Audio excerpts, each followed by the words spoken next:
Buscamundos les propone hoy viajar a Vietnam, uno de los países más fascinantes de Asia. Desde la bellísima bahía de Halong a la modernidad de una Saigón renacida, recorreremos los lugares favoritos del turismo. Visitaremos los sitios históricos de la antigua capital imperial, Hue, y también Hanoi, que ha cambiado su carácter espartano y se ha convertido en una ciudad acogedora y divertida. El nombre de Vietnam estuvo asociado durante décadas a los horrores de una guerra interminable. 37 años después de su final, el recuerdo de la tragedia resulta ser un motivo de atracción para los viajeros que acuden a museos y escenarios bélicos como la mítica red de túneles utilizada por la guerrilla comunista. Pese a que aún se aparezcan los fantasmas de su pasado sangriento, Vietnam es un país alegre y lleno de atractivos, en un ambiente impregnado de cultura milenaria. En esta pagoda se rinde culto a la diosa Tien Hao, muy venerada en el sur de China. Dicen que con una alfombrita puede volar sobre mares y nubes. En ese caso podríamos elegirla como santa patrona de Buscamundos. Efectivamente.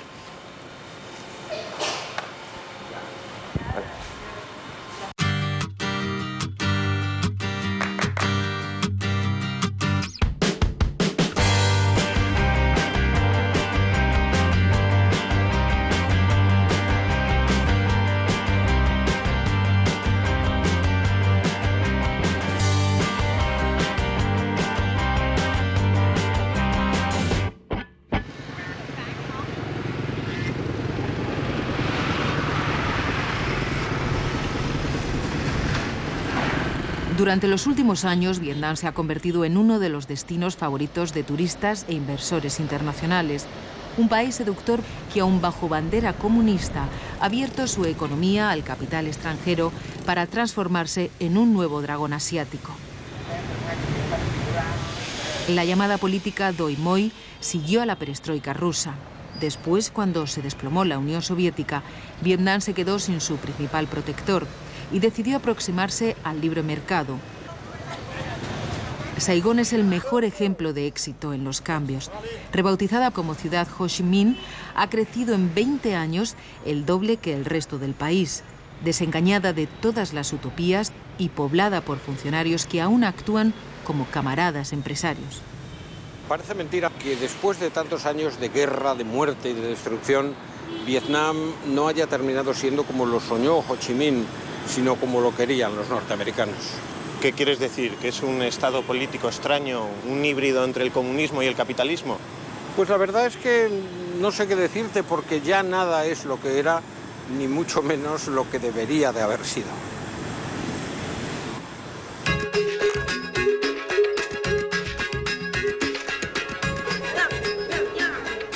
No hay vuelos directos entre España y Vietnam, así que se impone una escala para cambiar de avión poco después de salir o poco antes de llegar. Y siempre es mejor hacer ese vuelo corto al comienzo del viaje que al final, como remate de un trayecto agotador. Le devuelvo entonces los pasaportes y aquí tienen las dos tarjetas de embarque de Madrid a París y de París a Ho Chi Minh. La duración del Madrid-París será aproximadamente 1 hora 35 y la duración del vuelo a Ho Chi Minh será de 11 horas 9 minutos. Cada vez se lee menos en los aviones. La prensa y los libros han cedido terreno ante los ordenadores portátiles, las tabletas y los teléfonos multifunción. Todo vale para pasar el tiempo. 11 horas son muchas horas, aunque viajar de noche permita dormirse en Europa y despertarse en Asia.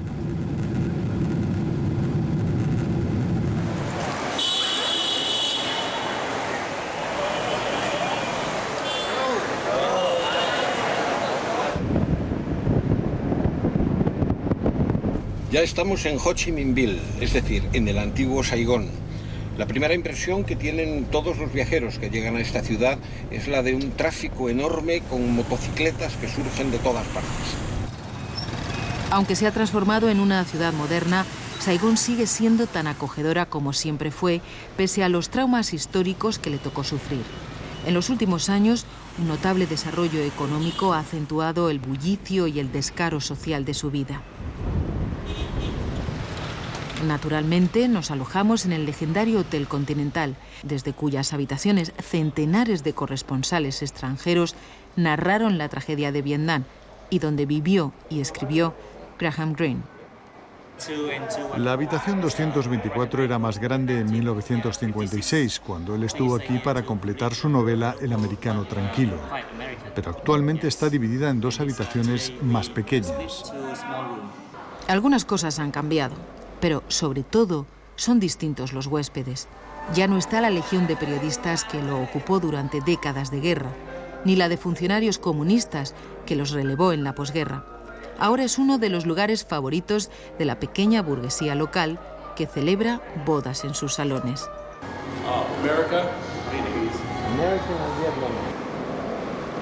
En esta habitación fue donde Graham Greene tomó las primeras notas para escribir la que sería la novela mejor ambientada en el Saigón de mitad del siglo pasado. Desde este balcón se domina la calle Tudor, la antigua Rue Catinat, que ahora se llama Don Coy, y que es donde se encuentran los principales escenarios de la novela El americano tranquilo.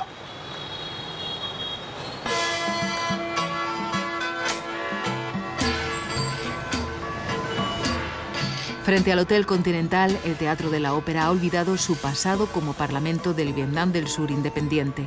La vieja calle Tudor ya tampoco es la que fue. Ha perdido cafés y anticuarios, reemplazados por comercios de lujo, franquicias de marcas internacionales y modernos establecimientos de ocio. Incluso han resurgido algunas barras americanas en los mismos lugares que ocuparon durante la guerra. La mayor parte de los salones de masaje tradicional vietnamita están ocultos en tiendas de todas clases como esta, que es un comercio de bolsos. Desde luego, ¿quién diría que en la parte de arriba tienen un salón de masaje? Vamos a mirarlo. Pensamos que un masaje sería un buen remedio contra los efectos de una agotadora jornada de viaje, además de cumplir una antigua costumbre asiática. A pesar de las apariencias del local, no había razón alguna para ocultar sus actividades, que son una práctica tradicional. Después de un viaje de más de 14 horas, no hay nada mejor que darse un buen masaje de pies.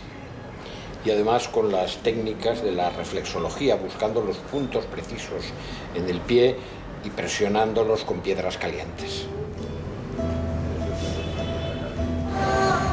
Calle Tudor abajo llegamos al río Saigón, en cuya orilla atracan los restaurantes flotantes que anuncian cenas románticas para turistas.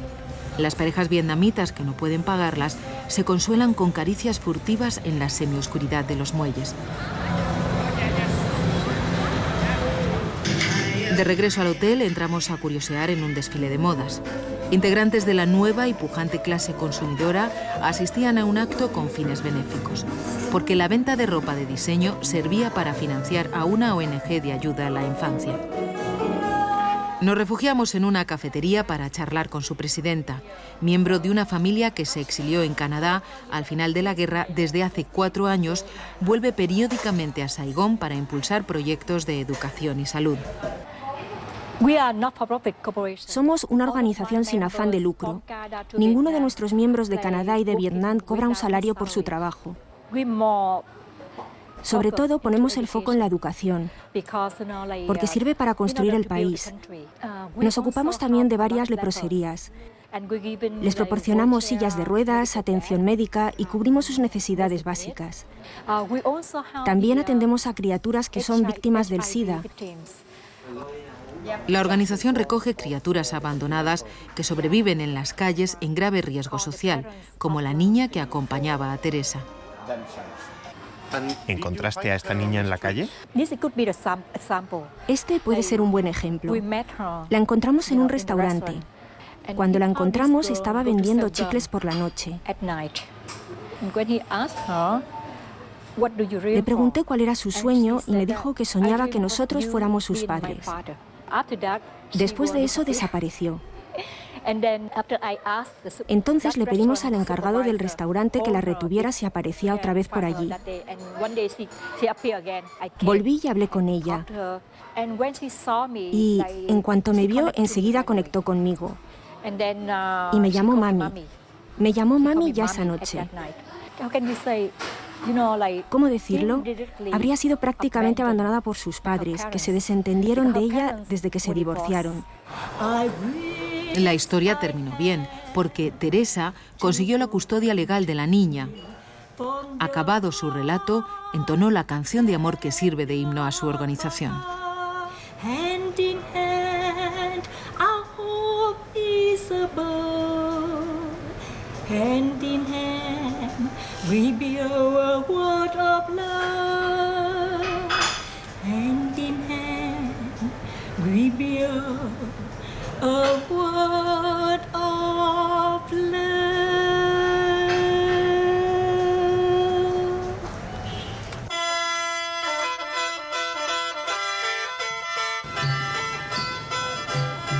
Saigón conserva su atractivo aire colonial pese a la irrupción en su centro urbano de rascacielos tan abrumadores como los 68 pisos de la Torre Vitesco.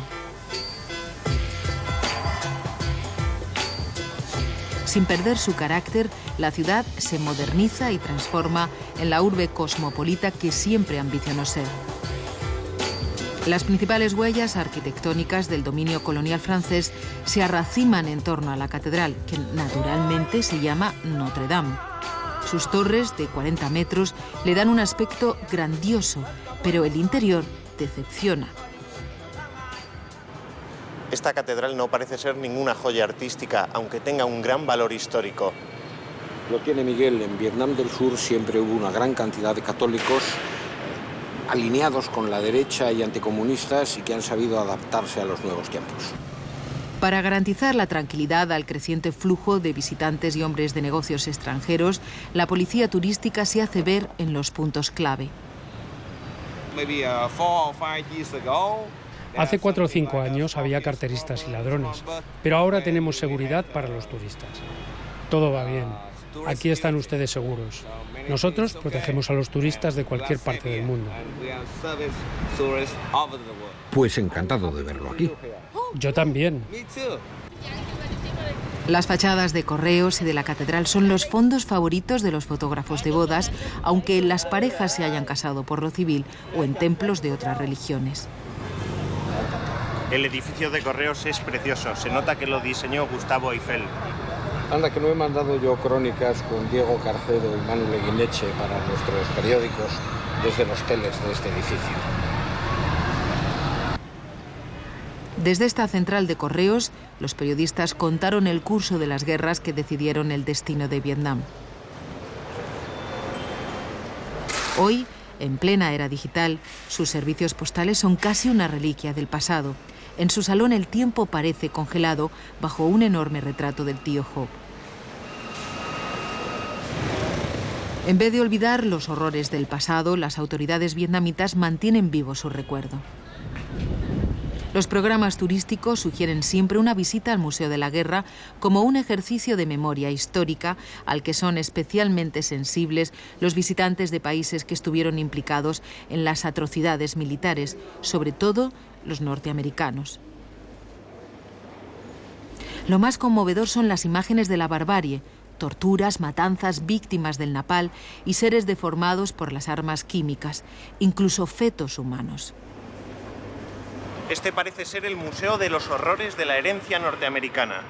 Y lo peor es que los norteamericanos nunca pagaron indemnizaciones de guerra a sus víctimas, ni tampoco se las ha exigido el gobierno vietnamita, que prefiere no estropear las relaciones comerciales. Para almorzar, buscamos un restaurante modesto no lejos del museo.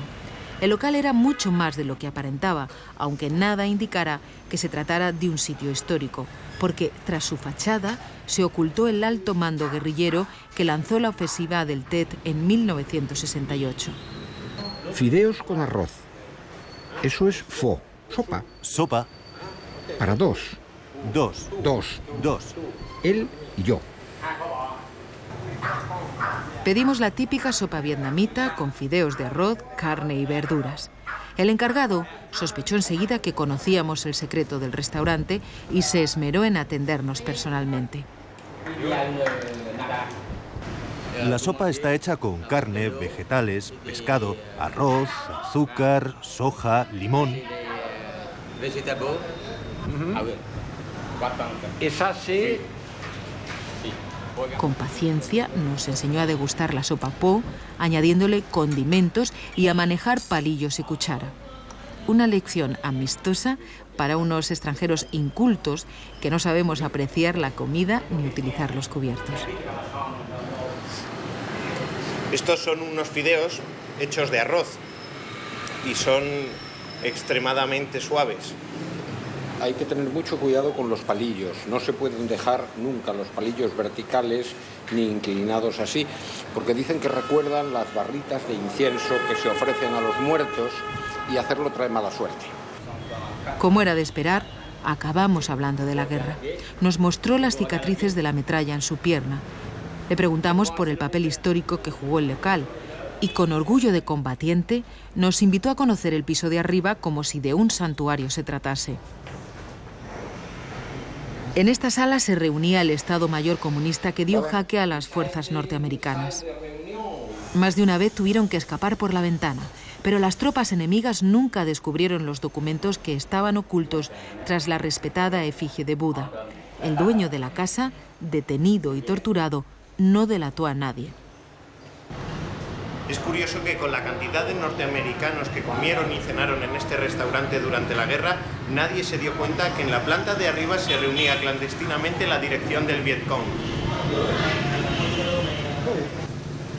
Para digerir mejor la sopa y sobre todo la ración de turismo político que nos habíamos metido en el cuerpo, dimos una vuelta por el mercado de Bentán, al que los franceses bautizaron irónicamente Les Halles Vietnamitas, un sitio imprescindible para disfrutar de flores y frutas exóticas.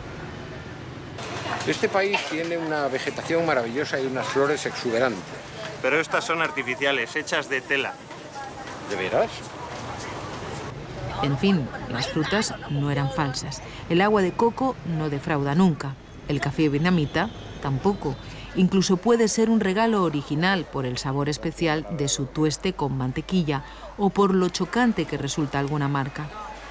Nosotros compramos el tipo más cotizado por su peculiar elaboración. El café de Vietnam es uno de los mejores del mundo. El más famoso es este, el café de la comadreja.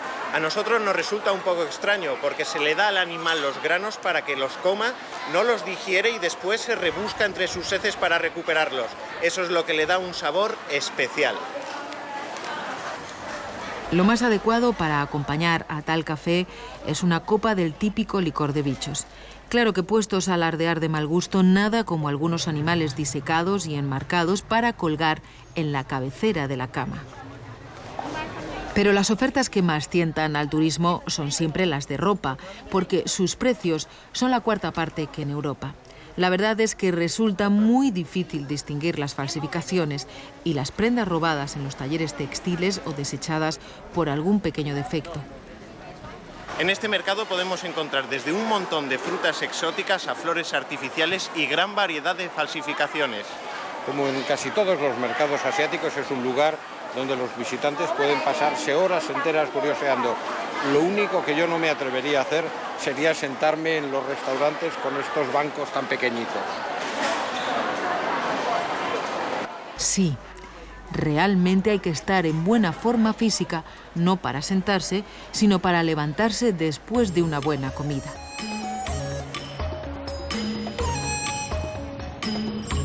Puestos a curiosear en los mercados, nos pasamos por el que mantienen abiertos los fantasmas del pasado, el Dan Sin Market, cuyos puestos ofrecen un sinfín de objetos de los inagotables excedentes de la guerra.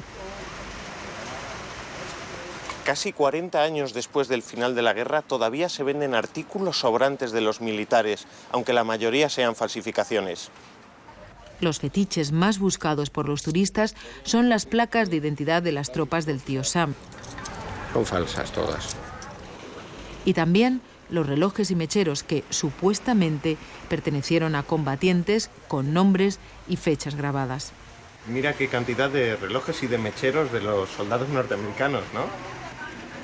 Desde luego parece que a todos los soldados norteamericanos, sin excepción, que pasaron por Vietnam, acabaron robándoles el reloj y el mechero. Esa sería la única explicación para tan abundante oferta, o que sean falsos, producto de la arraigada tradición de estafar a las tropas extranjeras. Te favorece mucho, hay que reconocer que te favorece mucho. Ir de mercados es uno de los 2 circuitos obligatorios para los viajeros. El otro es ir de pagodas. La más famosa es la de Sa Loi, pero aunque conserva una reliquia de Buda, debe su renombre a causas más políticas que religiosas, porque en ella se inmolaron numerosos monjes prendiéndose fuego con gasolina durante la guerra. La visita decepciona. Es un edificio de 1956 sin ambiente de recogimiento. En Cholon, el viejo barrio chino de Saigón, hay numerosos pequeños templos de interés. Nuestro favorito es el de Tianhao, una deidad muy popular en Taiwán, desde donde llegan muchos fieles a orar bajo unas enormes espirales de incienso. No en balde, es una diosa viajera cuya leyenda asegura que vuela en una alfombra mágica para auxiliar a sus devotos. Construido hace 200 años, su patio interior cuenta con unos bellísimos frisos de cerámica. Una buena forma de acabar la tarde es asistiendo a un espectáculo de Roi Nuok, las marionetas de agua que divierten a los niños y deslumbran a los adultos. Un arte milenario que proviene de los arrozales del Río Rojo. Los títeres están tallados por artesanos en madera de higueras y decorados con tinturas vegetales. Antiguamente, la técnica para manejarlos pasaba de padres a hijos. Hoy, los marionetistas estudian su manejo durante 3 años. Cada marioneta tiene un mecanismo muy complejo y único en su interior. Así que las varas conectan con los mecanismos que usamos para mover las marionetas. La noche de Saigón ofrece centenares de garitos para todos los gustos, desde restaurantes de lujo a chiringuitos callejeros, bares y discotecas.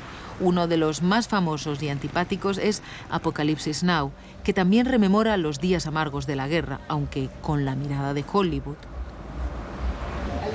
La clase dirigente tiene sus guaridas favoritas, vigiladas por cuadrillas de guardaespaldas. Los forasteros somos sospechosos de espiar el ocio de los nuevos ricos comunistas y las cámaras están prohibidas. El paseo nocturno permite comprobar que las obras municipales se hacen en un horario que no perjudique al comercio y también que no faltan hoteles entre los que encontrar alguno que se adapte al gusto y el bolsillo de cada viajero.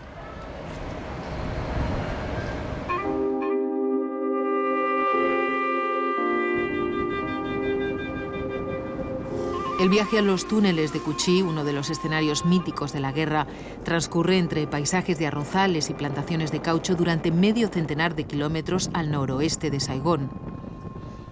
Manadas de turistas acuden a conocer el llamado Triángulo de Hierro, la zona más bombardeada, gaseada y devastada durante la guerra por el empeño americano en destruir las galerías subterráneas creadas por el Vietcong que llegaban desde la frontera de Camboya hasta las puertas de la capital sudvietnamita.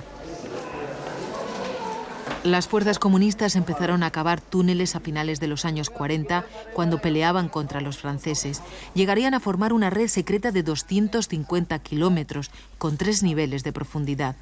Comunicaban aldeas, permitían a los guerrilleros aparecer y desaparecer súbitamente e incluso ocultaban hospitales militares, almacenes y talleres de armamento. Yo por ese túnel no paso.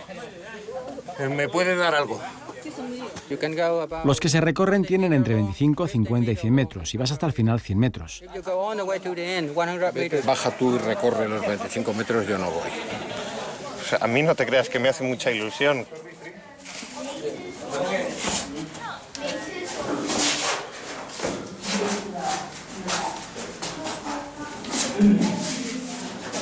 Recuerda, no vayas a la izquierda ni a la derecha, solo sígueme a mí.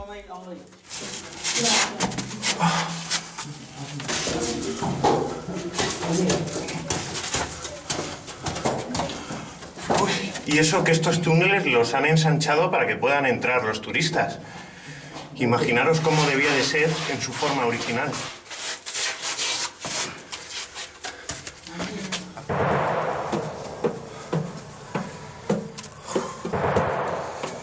completamente asfixiante.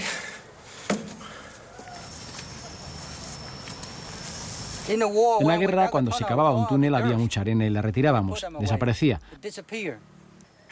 Hacer 250 kilómetros de túneles supone sacar mucha arena, pero la escondíamos. ¿Y dónde la escondieron? Es un secreto nacional, no se puede contar. En la época de lluvias la echábamos en ríos, al agua, y la otra, el 80%, la metíamos dentro de los cráteres que provocaban las bombas. Una salida de los túneles desembocaba en el campamento militar norteamericano. Sí, ¿por qué? Porque excavábamos antes de la guerra, y cuando llegaron ellos construyeron la base encima del túnel. La ventilación se disimulaba imitando a los hormigueros.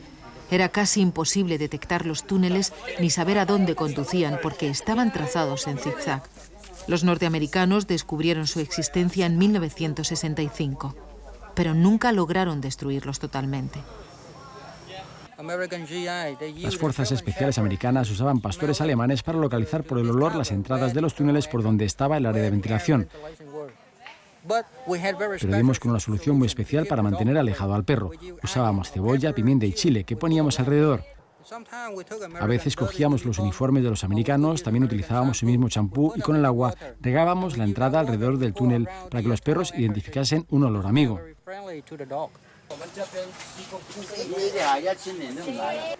Mira, las sandalias están hechas del revés, para ir en dirección contraria. Parecen iguales, pero están trucadas. Al caminar y ver las huellas del suelo, ves que están trucadas, así que si miras al suelo no sabes en qué dirección va.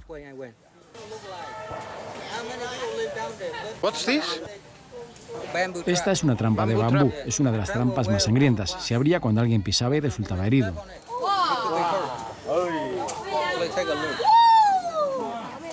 Es increíble que todos los turistas se rían como si en vez de estar en un lugar histórico dramático estuviéramos en un parque de atracciones. He conocido a muchos veteranos. ¿Veteranos norteamericanos? Sí, ellos vuelven y están muy disgustados. Yo nací después de la guerra, pero mi padre estuvo aquí.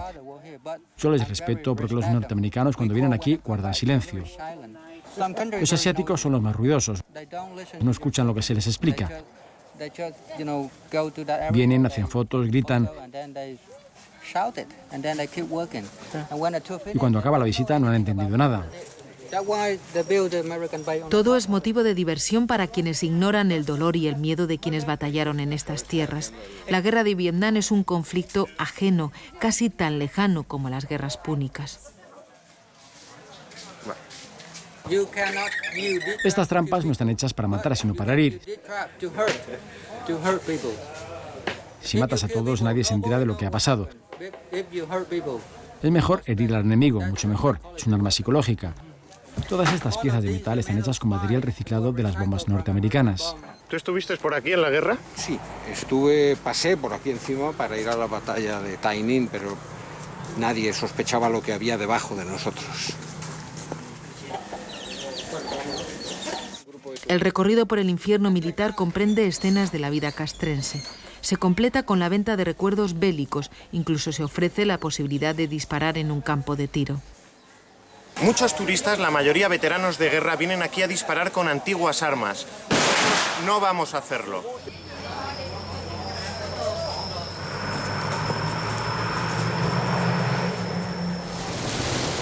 Mala combinación la de motos y monzones, pero los enjambres de motoristas no se arredran.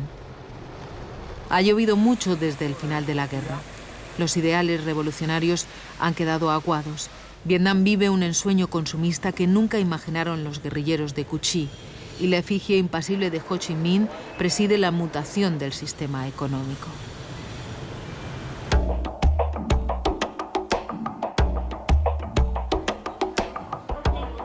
En Vietnam todos los vuelos internos cuestan lo mismo y si se compran en el extranjero, asociados al billete internacional, salen por la mitad. Volamos hasta Hue, la antigua capital imperial en el centro de Vietnam. Es un trayecto breve que apenas permite tomar unas notas de viaje, pero que en coche o en tren resulta agotador. Crecida en las orillas del río del perfume, Hue conserva su antiguo aspecto, todavía poco contaminado por la ola de modernidad que invade el país. Sigue siendo una urbe horizontal, con edificios estrechos y profundos. Apenas quedan ciclotaxis, y los supervivientes se reservan a los turistas soñadores de un Asia que ya no existe. Como hacemos casi siempre, buscamos el hotel más emblemático de la ciudad, con más de un siglo de historia en sus salones. Una posada señorial, pero con precios razonables. El Hotel Saigon Moren es uno de los más antiguos del sudeste asiático. Fue el primero en construirse en Hue en 1901 y aquí es donde se desarrollaba toda la vida colonial. Culta y elegante, Hue mantiene una apacible vida provinciana en contraste con la agitación de Saigón. El turismo extranjero se está convirtiendo en una de sus principales actividades. Parecía obligado a almorzar unos rollitos vietnamitas, ya que son originarios de Hue. Y acabamos descubriendo un estupendo restaurante regentado por un personaje singular, un guardián de las tradiciones culinarias que alterna su oficio entre fogones con la fotografía y que desarrolla una loable actividad social. Quiero enseñarles mis fotos que he tomado en los alrededores. Me gusta hacer fotos sobre la gente, porque vivo llevándolos en mi corazón. Os las enseño. Una abuela con la niña. Siempre pienso en los niños muy pobres que necesitan más cosas para su vida. ¿A cuántos niños discapacitados han ayudado? Hace 5 meses tuvimos un festival en el estadio para 2.000 niños discapacitados. Pero no sé a cuánta gente ayudo. Trabajo con muchas organizaciones. El rollito de primavera es muy popular en Vietnam porque es muy sencillo y se hace con el papel de arroz. Es la comida local y es originario de Hue. ¿Ves? El binh prau, que tiene carne con gambas, a veces también con pulpo. Cumplimos el ritual de cruzar a pie el puente sobre las aguas del perfume y, descartados los ciclotaxis, por nuestra eterna prisa, tomamos un taxi para entrar en los restos del recinto imperial y la ciudad púrpura prohibida. Aunque se han hecho esfuerzos por restaurarlos, la mayoría de los edificios históricos fue destruida por los bombardeos. Los 9 cañones sagrados simbolizan la defensa de Hue. No fueron fabricados para el combate, nunca han sido disparados. Miden 5 metros de largo, pesan 10 toneladas y estos 4 representan las 4 estaciones del año. Hue vivió casi en paz hasta la ofensiva del Tet en 1968. Entonces sufrió un duro castigo y nunca volvió a ser la misma. En la ciudadela se guarda la memoria de aquellos días como una acusación contra los culpables de su dolor. Estos son los restos históricos de la famosa batalla de Hue, que si no me equivoco fue una de las más sangrientas de la guerra de Vietnam. No, no te equivocas, los combates duraron casi 4 semanas. Fue durante la llamada ofensiva del Tet, en el año 1968. Hubo miles de muertos, se destruyó gran cantidad del patrimonio histórico de la ciudad y sobre todo hubo una represión interna terrible. Sobre la vieja muralla continúan alzados los búnkers como pegotes siniestros. Nadie ha pensado aún en demolerlos, pero pese a las huellas de la guerra, la belleza del lugar pervive e invita a pasear durante horas. 4 kilómetros río abajo, la pagoda de Tien Mu es un icono local y nacional, un lugar donde todos los vietnamitas quisieran hacerse una foto y perderse largo rato. La torre de Taj Phuoc Duyen es uno de los puntos religiosos más emblemáticos de Vietnam. Cada uno de sus 7 pisos representa una forma humana de Buda. Los guardianes de cerámica custodian un templo humilde donde se venera a Buda desde hace más de 4 siglos. Los monjes acogen a cuantos se acercan al santuario con respeto para presenciar las ceremonias y rituales religiosos. Hasta los lugares más sagrados de Vietnam, como la pagoda de Tien Mu, están marcados por los fantasmas del pasado. Aquí se recuerda al dirigente budista que se inmoló en 1963 contra la dictadura de los hermanos Diem. La principal reliquia que exhibe el templo no es sagrada, sino política. El vehículo que condujo a la muerte al primero de los monjes que se suicidaron entre llamas. Otra vez, el macabro reflejo de la guerra. Junto al curso del río que rige la vida de Hue, la intimidad de pequeñas pagodas ofrece momentos de recogimiento y ocasiones para dejarse embriagar por las oraciones.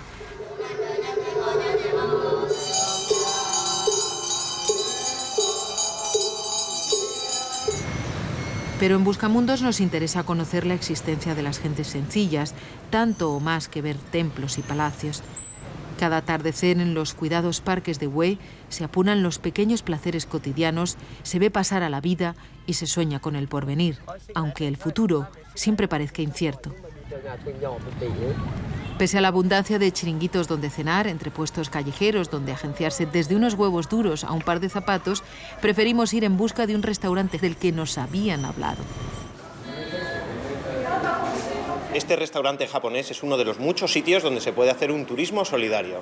El local sirve para dar trabajo a adolescentes que han crecido en las calles y también para ayudar a niños abandonados.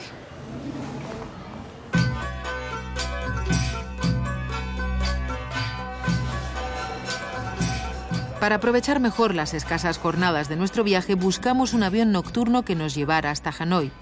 El vuelo fue bien, pero el taxi que tomamos al llegar resultó francamente mal. Llevamos 1 hora dando vueltas a medianoche por todo Hanoi con un taxista que no sabe dónde está nada y que no encuentra ninguno de los hoteles que le decimos que busque. No era que el chofer pretendiera pasearnos para cobrar más, es que nos tocó un novato que tampoco sabía manejar el GPS y lo llevaba apagado. Mesón de Hanoi. Oh, por fin. Bueno, aquí nos quedamos sea como sea. Sí, pero vamos a ver si hay habitaciones. Había habitaciones, pero estaba claro que no era nuestra noche. No querían tarjetas de crédito, exigían el pago por adelantado en moneda vietnamita y no habíamos cambiado bastante.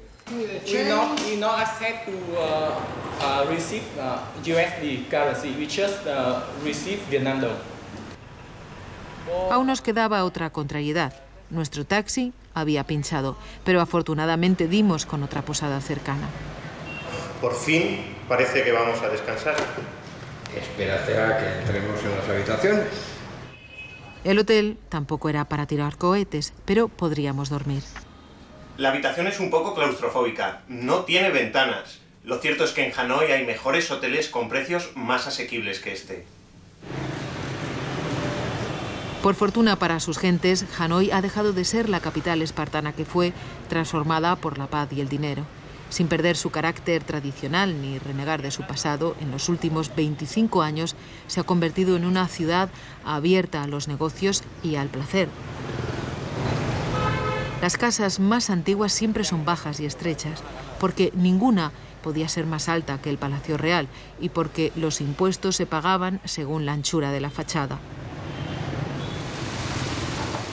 El corazón urbano de Hanoi late en el pequeño lago Hoan Kiem, en torno al cual creció la ciudad. Sus orillas invitan al paseo y la reflexión.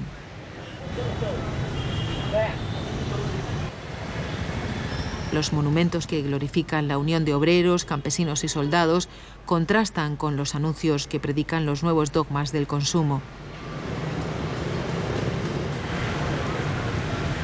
El puente de Hue conduce hasta un islote del lago en el que se alza el templo más concurrido de la capital.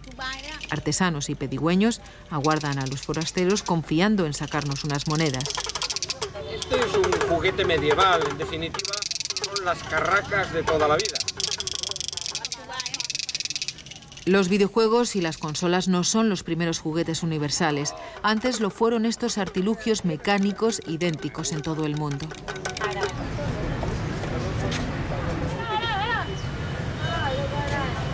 ¿A qué se debe tanto éxito? Pues a que soy un tipo exótico, porque soy grande, gordo y con barba, y ellos casi no tienen barba y son pequeñitos. Por tanto, pues es fotografiarse con un tipo muy raro, casi con un gorila.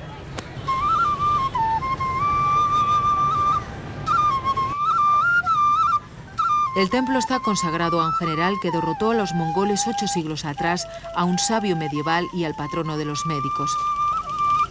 Recuerda también la leyenda de la gigantesca tortuga sagrada del lago.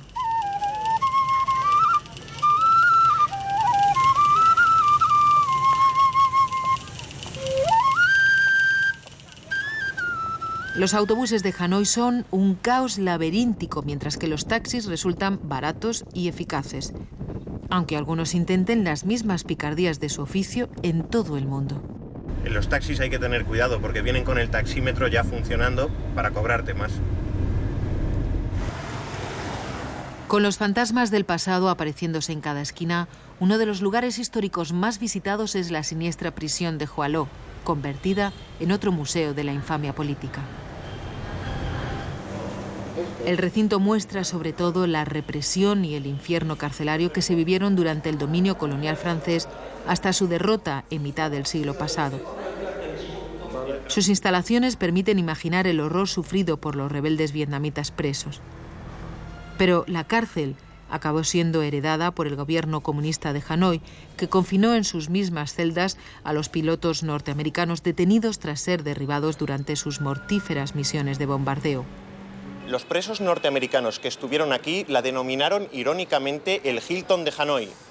Uno de aquellos prisioneros militares norteamericanos se convirtió años después en el primer embajador de los Estados Unidos en Hanoi.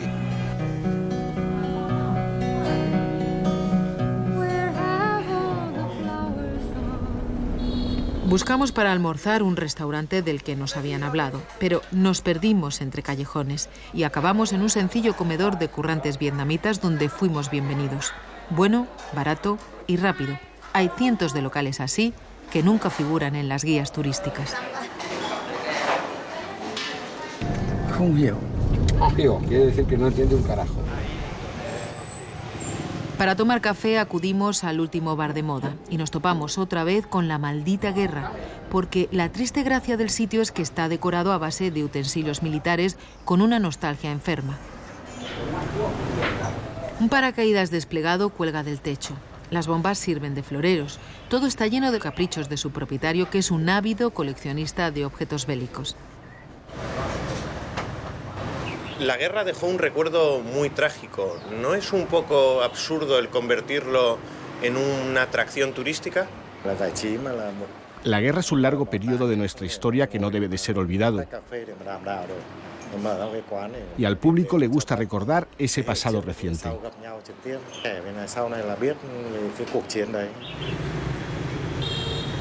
Bajo la mirada severa de Lenin y la escéptica de un veterano de las utopías, pelotones de turistas se toman fotos históricas entre una iconografía de otra época. El tío Ho pidió ser cremado, pero contra su voluntad le hicieron un mausoleo al estilo de los de Lenin y Mao. No podemos entrar a visitar el cadáver de Ho Chi Minh, ya que el mausoleo lleva varias semanas cerrado. Se dice que la momia de Ho Chi Minh está en Moscú recibiendo el mismo tratamiento que durante décadas se ha dado al cadáver de Lenin. Un tratamiento secreto. Dicen que el Templo de la Literatura es el mejor ejemplo de la arquitectura tradicional vietnamita. Sus estancias rinden homenaje a los mejores literatos de un milenio. Tras cruzar los jardines se llega a un estanque con el poético nombre de Pozo de la Claridad Celestial. Entre los viajeros asiáticos hay muchos devotos que entregan sus óbolos religiosos. El Templo de la Literatura está dedicado a Confucio. Aquí se abrió la primera universidad de Vietnam a comienzos del siglo XI. Los templos, en un estado ateo, comparten las funciones de museos y tiendas de recuerdos. El distrito más seductor de Hanoi es el barrio viejo, que ha conservado casi intacto su trazado y su estilo de vida. En sus callejas se concentran rincones bohemios, bares de marcha y antiguos comercios. Los emblemas revolucionarios también se han convertido en souvenirs típicos. Como ya resultan anacrónicos, los vendedores tratan de explicarlos.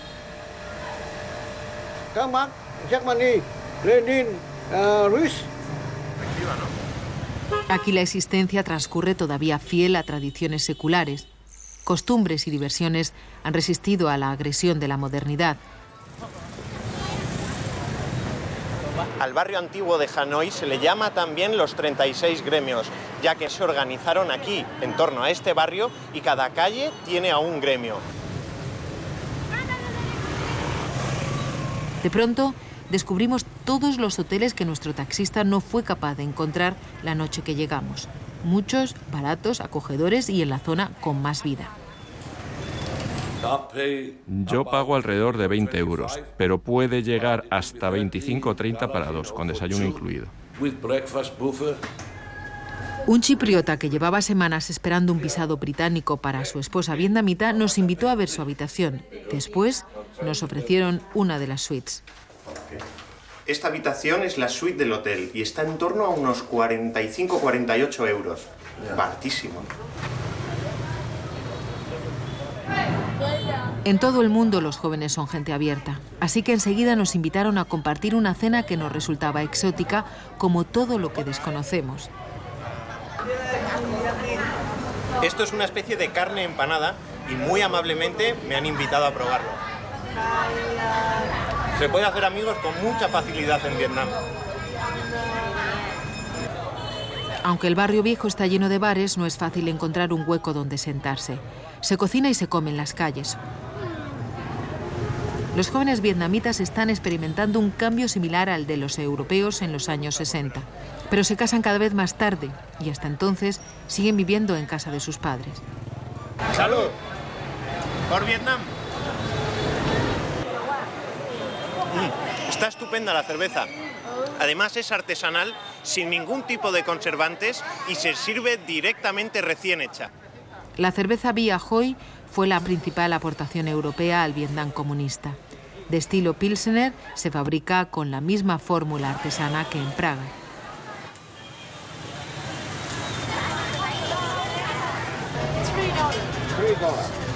Me pide 2,5 euros por una imitación perfecta de unas gafas de una marca multinacional.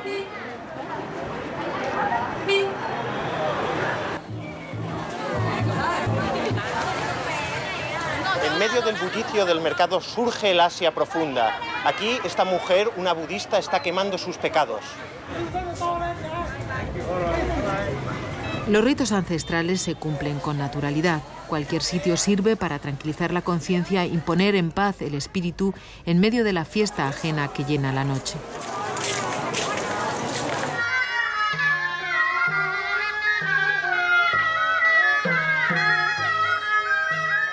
Al salir de Hanoi hacia la bahía de Ha Long, nos cruzamos con un entierro. Para algunos habría sido un mal augurio, pero la muerte es parte de la vida. Al borde de la moderna autopista se trabaja el arroz como hace 1000 años. Viajar en coche permite disfrutar del paisaje si se consigue resistir al sueño. Fue una buena idea detenernos un rato a mitad de camino en los talleres de la firma Cha Tien Mi, cuyo nombre significa la empresa auténtica, buena y preciosa, porque se trata de una organización que forma en distintos oficios y da empleo a minusválidos. Y aquí tenemos donde trabajan de bordado y allí trabajan de lacaro y trabajan de piedra afuera. Y centro, aquí tenemos de joya. Todo discapacitado trabajo aquí, de sordomudo, polio y físicamente trabajan. La bahía de Ha Long es uno de los lugares más hermosos de Asia que ningún viajero quiere perderse. Muchos pasan la noche en un crucero para disfrutar de los islotes a la luz del amanecer, pero la mayoría nos conformamos con pequeñas embarcaciones que van y vienen todo el día. Su guerra de precios permite disfrutar de una en exclusiva por poco dinero, aunque dicho en moneda vietnamita suene carísimo. 1,200,000. Quien necesite factura formal, como es nuestro caso, tendrá que pagar algo más y recibirá un largo contrato en vietnamita para hacer felices a los administrativos que lo revisen. Durante la excursión por la bahía hay que tener los ojos muy abiertos, porque algunos dicen que aquí vive un primo hermano del monstruo del lago Ness en Escocia. Como era de esperar, el legendario monstruo no se dejó ver durante las 3 horas del recorrido que contratamos, el tiempo mínimo para hacerse una idea de las maravillas naturales que jalonan las aguas del Golfo de Tonkin. Y también para comprar algo de bisutería, ya que los barqueros no pierden la ocasión de tentar a unos viajeros cautivos. 1, 2, 3, 5.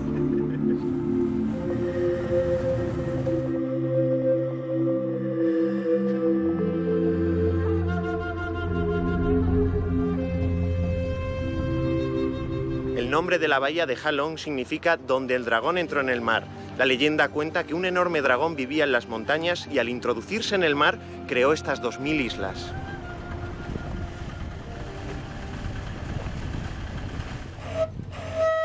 Las islas están repletas de grutas, algunas de las cuales se pueden visitar.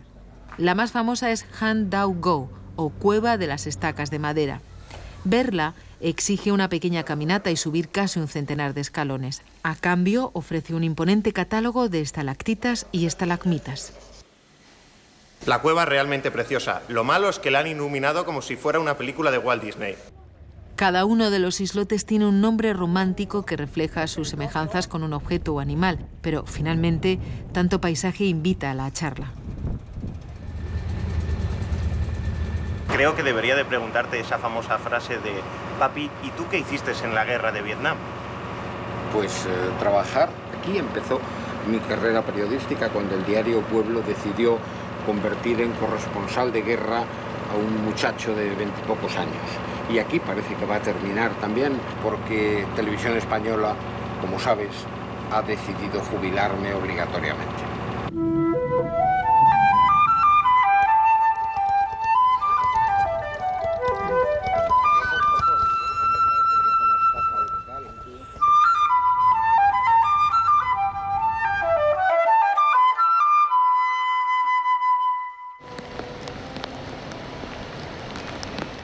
Nuestro viaje a Vietnam acabaría donde comenzó, en la ciudad Ho Chi Minh, es decir, en la vieja Saigón. El último día siempre se aprovecha para hacer compras aplazadas, así que volvimos al mercado de Ben Thanh.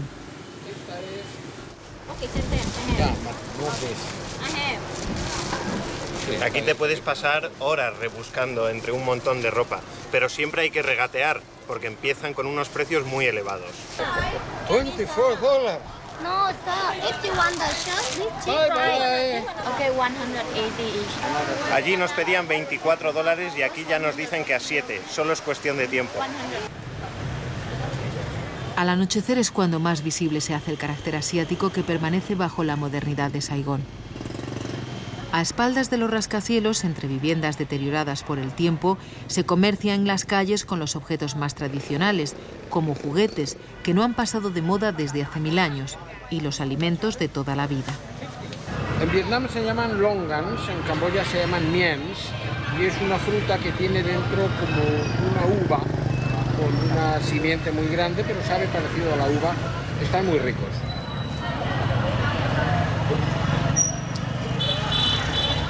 Es, como dice Vicente, parecido a una uva, con un hueso enorme pero muy sabroso. Esto que tenéis aquí parece una larva. ¿Te animas, Vicente? No, yo tengo bastante con los pies, gracias. Como solemos decir, hay que probar de todo en la vida.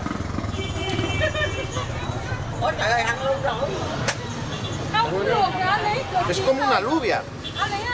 Tiene mucha sustancia en su interior, que es lo más desagradable, pero es como una alubia. Mucho más tentadores a nuestro paladar resultan los mostradores de la mejor pastelería de Saigón, cuyo obrador mantiene las mismas recetas desde hace más de 60 años. Tintín nunca estuvo en Saigón. Era época de guerras coloniales, pero sus aventuras se editaron en Vietnam del Sur. A los sobrinos del tío Ho no les hacía gracia.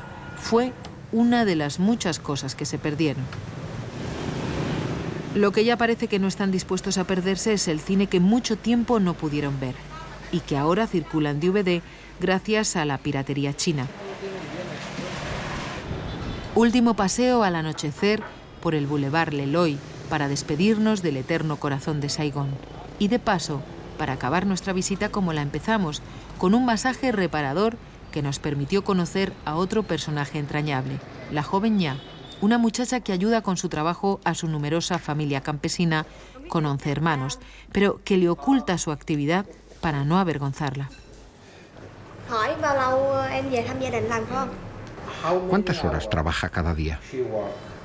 12 horas diarias. Su salario es de $200 al mes. Comparte un piso con amigas, paga $100.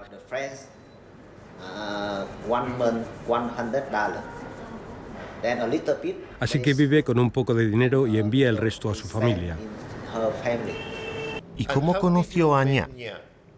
Su familia es muy pobre. Como no tienen dinero, querían enviarla a ella a trabajar a Saigón.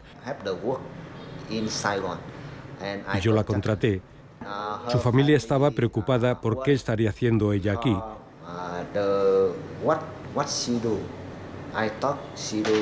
Les dije que solo lavaba cabezas y caras, pero no que da masajes, porque podrían creer que son masajes sexuales. Con timidez, la chica nos confesó que su meta sería casarse, aunque todavía no haya encontrado novio, y tener 2 niños, el número máximo de hijos autorizado en Vietnam. Completaríamos nuestra última jornada en Saigón escuchando la mejor música posible, una actuación de Tran Ma Tuan, un saxofonista formado en Boston, hijo de exiliados que regresó a Vietnam en 1996.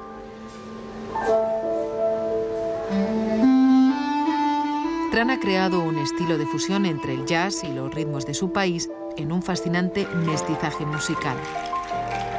Profesor en el Conservatorio de Saigón, Tran Mai tiene abierto un club de jazz desde 2005. En honor de Buscamundos, acabó tocando el concierto de Aranjuez.